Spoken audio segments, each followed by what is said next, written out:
Hello everyone. कैसे हो आप लोग? उम्मीद करती हूँ बहुत ही अच्छे होंगे और आपकी स्टडी भी अच्छी चल रही होगी। पता भी है आप लोगों को कि अभी 5-6 दिन में आपके एग्ज़ाम होने वाले हैं।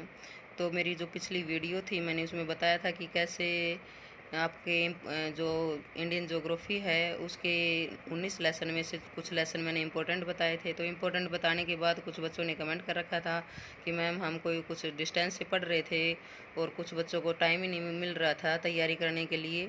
तो उन सब के लिए उनकी इच्छा के अनुसार वो उन्होंने बताया था कि मैडम आप इम्पोर्टेंट क्वेश्चन थोड़ा बहुत बता सको, हमारी सहायता कर सको तो प्लीज़ बताएं। तो उन सभी बच्चों के लिए मैं लेके आई हूँ इम्पोर्टेंट क्वेश्चन। तो मेरी आपसे पहले तो यही रिक्वेस्ट है कि वीडियो को स्किप ना करना, क्योंकि वीडियो को जो आप स्किप करोगे तो स्किप करने के बाद जो इम्पोर्टेंट चीज़ें हैं वो कई बार कट जाती हैं, क्योंकि ये जो इम्पोर्टेंट क्वेश्चन है इनके बताने के बावजूद भी इनमें से भी मैं कुछ आपको इम्पोर्टेंट है इनमें से भी इम्पोर्टेंट मैं बताने की कोशिश करूँगी जिन बच्चों ने बिल्कुल ही तैयारी नहीं करी और 1-2 दिन बचा हुआ है। और हम जो अपनी आने वाली जो अगली वीडियो है उसमें भी हम बात करेंगे कि जिन बच्चों ने कुछ भी नहीं पढ़ रखा, जो सोच रहे हैं कि हम फेल हो जाएंगे, वो बिल्कुल ईजी तरीके से पास भी हो जाएंगे। और नहीं पढ़ रखा तो भी उनको तरीका बताएंगे कि कैसे आपको पढ़ना है और कैसे आपको याद होएगा और कैसे आप अच्छे नंबर पास ही नहीं अच्छे नंबर लेके आओगे। तो वीडियो को ज़्यादा लंबा ना करते हुए हम स्टार्ट करते हैं आज की जो वीडियो है इम्पोर्टेंट क्वेश्चन की। तो इम्पोर्टेंट क्वेश्चन देखते हैं हम, जो अपनी बीए फर्स्ट ईयर की इंडियन ज्योग्राफी है उसके ये क्वेश्चन हैं।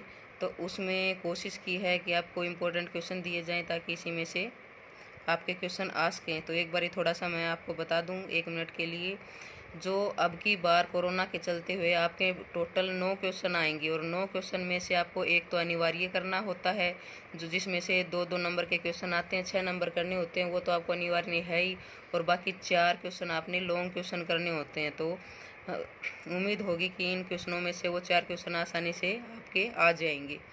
तो इसमें देखते हैं जो आपका लेसन नंबर 1 है इंडियन ज्योग्राफी। तो उसमें आपका है, देखो, जो भारत का मुख्य धरातलीय विभागों में विभक्त कीजिए और किसी एक धरातलीय प्रदेश का विस्तृत वर्णन कीजिए। तो इसमें से 2 इम्पोर्टेंट हैं, एक तो आपका हिमालय का पार्ट है वो इम्पोर्टेंट है, दूसरा आपका जो उत्तरी भारत का मैदान है वो। आप ये 6 हैं, 6 में से 2 तो याद करो ही करो। कई बार तो ऐसे ही आ जाता है कि कोई एक का वर्णन करो, तो उसमें से तो चल जाता है कि आप एक का वर्णन कर दो। कई बार इसमें ऐसे आ जाता है कि हिमालय के भाग का वर्णन करो या फिर उत्तरी भारत का जो विशाल मैदान है उसका वर्णन करो, वो आ जाता है, तो उसमें फिर छूट जाता है। तो कोशिश करो ये दोनों ही करो, ठीक है। उसके बाद में है आपका मृदा अपरदन का, ये क्या है और कितने प्रकार की होती है, मृदा अपरदन के कारण और प्रभाव तथा उल्लेख और इसके रोकथाम की उपाय। और इसमें तीसरा है भारत में पाए जाने वाले वन है और वनों के प्रकार हैं। तो ये आपका है 3 क्वेश्चन है यूनिट 1 में भी। जो यूनिट 1 है उसमें 7 लेसन है, 7 में से अपन ने ये 3 निकाले हैं इम्पोर्टेंट, ठीक है। और फिर चलते हैं अपन दूसरी यूनिट में। तो दूसरी यूनिट में जो आपका लेसन नंबर मैंने पिछली वाली वीडियो में बताया था कि इम्पोर्टेंट लेसन है, लेसन नंबर 8 जनसंख्या घनत्व का था। जनसंख्या वितरण का जो लेसन था वो इम्पोर्टेंट है, उसमें से 100% क्वेश्चन आएगा ही आएगा। तो उसमें से अपन ने ये क्वेश्चन निकाला है कि जनसंख्या के वितरण एवं जनसंख्या के घनत्व में क्या अंतर है और भारत में जनसंख्या के वितरण को प्रभावित करने वाले कारकों का वर्णन करें।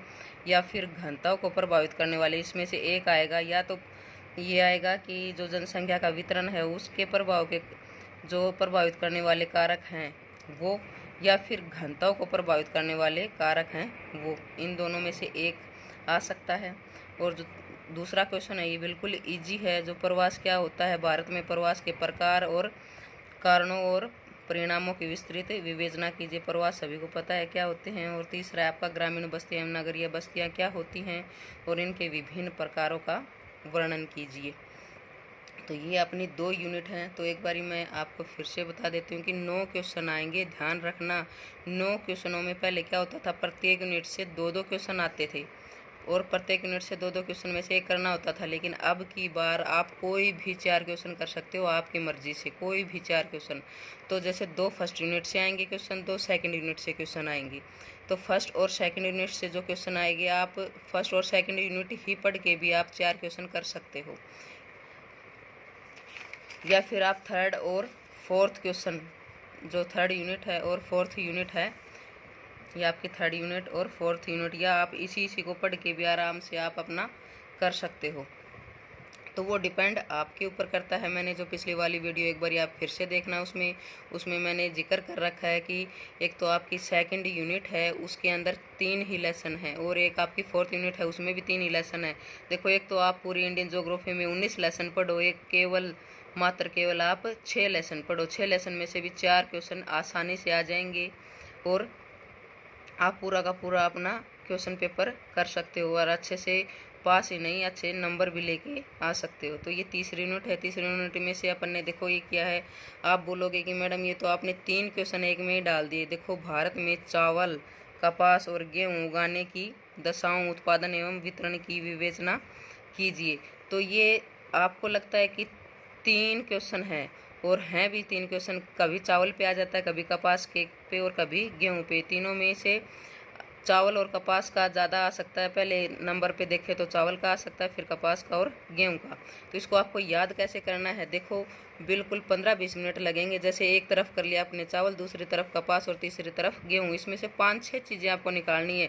जैसे चावल में टेम्परेचर कितना चाहिए, कपास में टेम्परेचर कितना, गेहूँ में कितना। तीनों को आप कंपेयर करोगे तो तीनों का ऑटोमेटिकली याद हो जाएगा। और कैसी मिट्टी चावल की होती, कैसी कपास की, कैसी गेहूं की। तो ऐसे कंपेयर करोगे। फिर इसका वितरण देखोगे तो वितरण पता ही है कि अपना पूरा का पूरा जो वितरण है वो राज्यवार है। तो राज्य में पहले जैसे वितरण देखोगे आप चावल का, तो चावल में जैसे पश्चिम बंगाल है, ऐसे पहले में पश्चिम बंगाल, दूसरे में, तीसरे में, चौथे में, 5वें में, ऐसे ही कपास में, और ऐसे ही गेहूँ में। ऐसे आप कंपेयर करके लिखोगे। आपको आधे घंटे का काम है, और आधे घंटे में ये आपका पूरा क्वेश्चन तैयार हो जाएगा, और बिल्कुल ईजी है। और दूसरा है आपका, भारत में कोयले के उत्पादन एवं वितरण की विवेचना कीजिए। और तीसरा है आपका, लोहा ऐसा कितने प्रकार का होता है, इसे उत्पादन एवं वितरण की विवेचना कीजिए। तो ये आपकी यूनिट 3री है। जो लोहा आयस्क है ये शायद 2019 में आ चुका है, तो ये आने की संभावना कम है। बाकी रिवाइज दे भी देते हैं, कर भी देते हैं। इम्पोर्टेंट क्वेश्चन था इसलिए मैंने ये डाल दिया। यूनिट 3री में चलते हैं, चौथी में चलते हैं। जो चौथी यूनिट है, इसमें भारत में सूती वस्त्र उद्योग के विकास तथा वितरण का संक्षिप्त विवरण कीजिए। भारत में लोहा इस्पात उद्योग की प्रगति की समीक्षा कीजिए तथा तत्व, यानी सूती वस्त्र उद्योग का है, ये इम्पोर्टेंट है आपका। सूती वस्त्र जो उद्योग है इसके बाद में जो भारत में लोहा इस्पात उद्योग की प्रगति की समीक्षा कीजिए और उनके तत्वों की विवेचना कीजिए, ये भी आपका इम्पोर्टेंट क्वेश्चन है। तीसरा है आपका, संचार तंत्र से आप क्या समझते हैं, संचार तंत्र के विभिन्न साधनों का वितरण दीजिए। ये है आपका जो लास्ट वाली यूनिट है, कभी इसमें से भी आ जाता है और कभी आपकी जो लास्ट का लेसन है उसमें से भी आ जाता है, तो इसलिए मैंने ये दोनों डाल दिए। तो इसमें है, भारत के आर्थिक विकास के रेलों तथा सड़कों का विकास जो है वो होना अति आवश्यक है, इस कथन की पुष्टि करनी है। तो ये बिल्कुल देखो, विकास रेल और जो अपनी सड़क मार्ग है, सभी को पता है इंडिया में कितना रेल मार्ग, कितना सड़क मार्ग, इसमें भी पढ़ोगे आप। खाली एक जैसे न्यूज़पेपर पढ़ते हो ऐसे ही इसमें पढ़ोगे, तो इजी लैंग्वेज में आप लिख सकते हो। और यही संचार तंत्र का है। संचार तंत्र ये इसी लेसन, दूसरे लेसन का है। जो संचार तंत्र से आप क्या समझते हैं, संचार तंत्र के विभिन्न साधनों का वर्णन कीजिए। ये दोनों के दोनों जो क्वेश्चन हैं एक ही लेसन के बनाए हुए हैं। संचार तंत्र में भी क्या आ जाता है, बस इसमें तो रेल और सड़क है, इसमें एक और आ जाएगा वायु वाला और जुड़ जाएगा, तो ये तीनों के तीनों संचार तंत्र में आ जाएंगे। कई बार बच्चे कंफ्यूज हो जाते हैं कि ये संचार तंत्र क्या होता है, तो संचार तंत्र में तीनों आते हैं, तीनों का विवरण करना होता है। तो ये थे आपके टोटल सारे के सारे आपके इम्पोर्टेंट क्वेश्चन, जो 12 या 13 क्वेश्चन हैं। 12-13 क्वेश्चन कोई बड़ी बात नहीं है। अगर फिर भी बच्चे ये सोचते हैं, कई बच्चे ऐसे सोचते हैं कि भाई अब की बार तो मैंने पढ़ाई की नहीं, तो वो फिर पढ़ाई करते ही नहीं। ऐसे सोचते हैं कि अगली बार देखेंगे, कि भाई अगली बार ही पढ़ेंगे, अब की बार तो फेल ही है। तो वो बच्चे घबराएं नहीं, बिल्कुल भी। क्यों नहीं घबराएं, क्योंकि ये जो है इसमें से आराम से आपके 4 क्वेश्चन तो अटैम्प्ट हो ही जाएंगे। 10-12 जो क्वेश्चन है इसमें से। फिर भी वो जो बच्चे बिल्कुल ऐसे कर रहे हैं कि आगे करेंगे, उन बच्चों के लिए मैं फिर भी बता रही हूँ। जो यूनिट वाइज मैंने बता रहे हैं, इनमें जो प्रत्येक 3-3 बता रखे हैं, तो 3-3 में से आप कम से कम 3-3 ना कर पाओ तो 2-2 तो जरूर करो प्रत्येक यूनिट से, तो उसमें भी आपकी हेल्प हो जाएगी। हो सकता है चारों क्वेश्चन प्रत्येक 2-2 यूनिट में, तो 2-2 यूनिट में आपके 7-8 क्वेश्चन बनेंगे प्रत्येक 4 यूनिट में। और चारों यूनिट ज़रूरी हैं। कभी इसमें भी ये सोचो कि हाँ, कि 2 यूनिट में से अगर आपने करना है तो अच्छे से पहली और दूसरी यूनिट करते हो, या दूसरी तीसरी या चौथी यूनिट करो तो अच्छे से करो, क्योंकि इसी में से 4 क्वेश्चन आने हैं आपके, और 4 इसमें से आने हैं, इस क्वेश्चन में इसमें से आने हैं। तो ऐसे मत करना कि भाई हम पहली यूनिट कर लें, दूसरी यूनिट कर लें, इसी में से 4 क्वेश्चन आ जाएंगे। ज़रूरी नहीं है कि भाई मैंने तो 6 क्वेश्चन दे रखे हैं, तो क्या ज़रूरी है जो मैंने जो 6 क्वेश्चन दे रखे हैं उन्हीं में से 4 क्वेश्चन आए। तो ऐसा मत करना। जो 12 के 12 क्वेश्चन हैं उनको अच्छे से आराम से पढ़ना है, और ये चारों यूनिट में से आपने करना है। और चारों यूनिट में से उन बच्चों ने करना है जो बच्चे सोचते हैं कि भाई हम अब की बार नहीं पढ़ पाए हैं, तो उन बच्चों को भी क्या करना है, पहला दूसरा क्वेश्चन करना है। जैसे पहली यूनिट का पहला दूसरा, और दूसरी यूनिट का भी पहला दूसरा, और तीसरी का भी पहला दूसरा, और चौथी यूनिट का भी पहला दूसरा। ये इम्पोर्टेंट है उन बच्चों के लिए।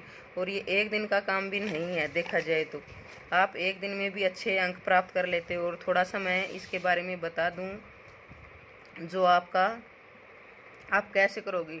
अभी लगता है कि वीडियो ज़्यादा लंबी हो चुकी है, तो कैसे करना है आपको, इसके बारे में आगे वाली वीडियो में डिस्कस करेंगे। फ़िलहाल तो ये इंपॉर्टेंट क्वेश्चन ही ठीक है, इनका डिस्कस कर लिया, वीडियो ज़्यादा लंबी हो जाएगी, वो भी डिस्कस करेंगे।